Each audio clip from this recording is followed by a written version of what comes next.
CME just launched single stock futures. That means for the first time, well technically second time, you can now trade futures on individual names like Nvidia, Apple, Tesla, and yes, even SpaceX now that they're public. What's up traders, Tyler here. I'm the trading educator over at TakeProfitTrader, and today I'm going to walk you through exactly what these are, why traders are paying attention to it, and the risks involved that nobody's really even talking about. No hype, just the good and bad. Let's get into it. So first, what actually happens?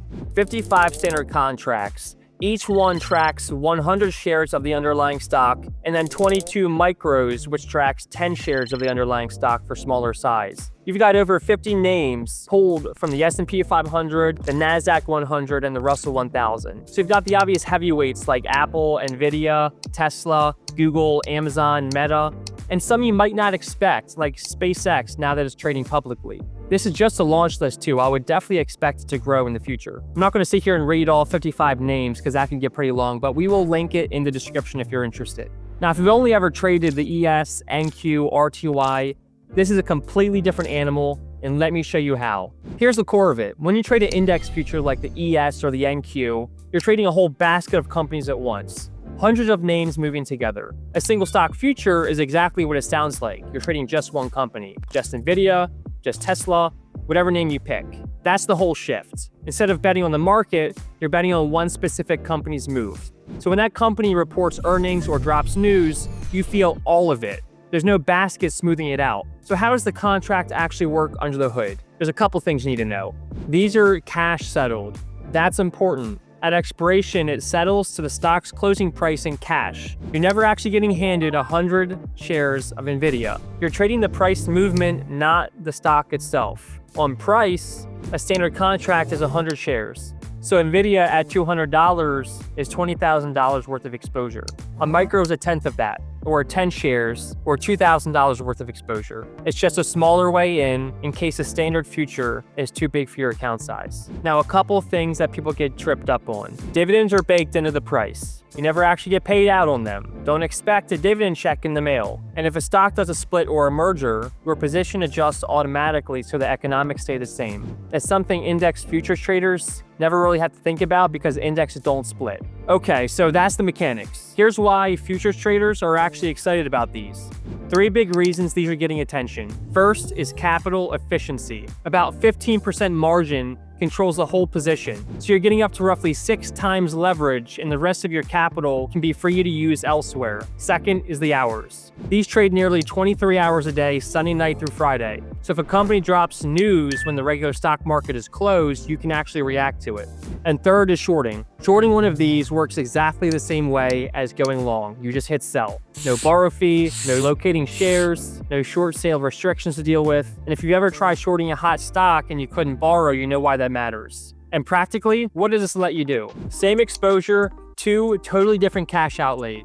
If you want $20,000 of exposure of a $200 stock the old way, you buy 100 shares. And boom, $20,000 out of your account tied up. With one future at 15% margin, you're controlling that same $20,000 for about $3,000. That's it. The other 17 grand stays free to use, and that's up to 6 times the leverage in action. Now, I've got to be straight with you here. The leverage works both ways. That efficiency can cut just as hard when you're wrong as when you're right. Which brings me to the part of the video that actually matters the most. Let's talk about the risks. I'm not going to soft pedal this. These are powerful tools, and the same things that make them attractive can hurt you fast. So before you ever put one of these on, these are the things you need to think about. Let's start with the big one.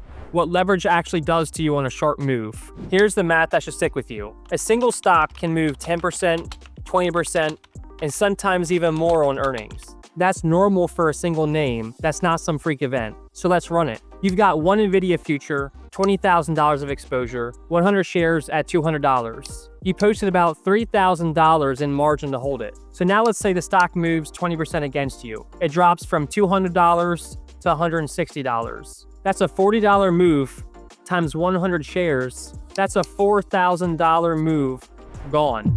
Look at that. You posted $3,000 and you lost $4,000. The move didn't just wipe your margin, it went past it.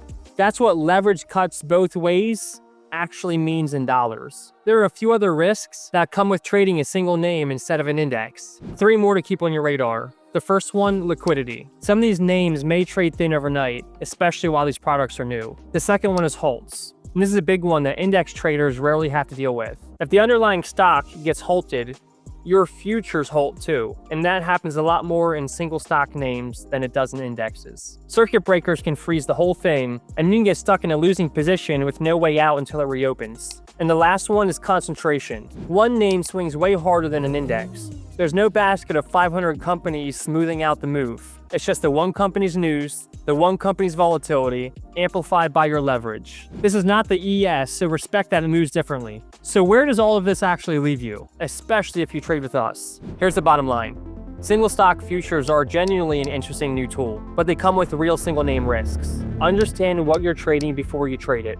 That's the whole game. And honestly, it's true for any instrument. As far as TPT, nothing changes right now. Your trading stays exactly the same with us. We're watching how these products develop, how the liquidity builds, how they behave. There's no rush to jump in on day one. If anything does change, you'll hear from us first. One last thing worth knowing, these don't get taxed the same way index futures get taxed. That's a whole topic on its own, so check with the tax advisor on your situation.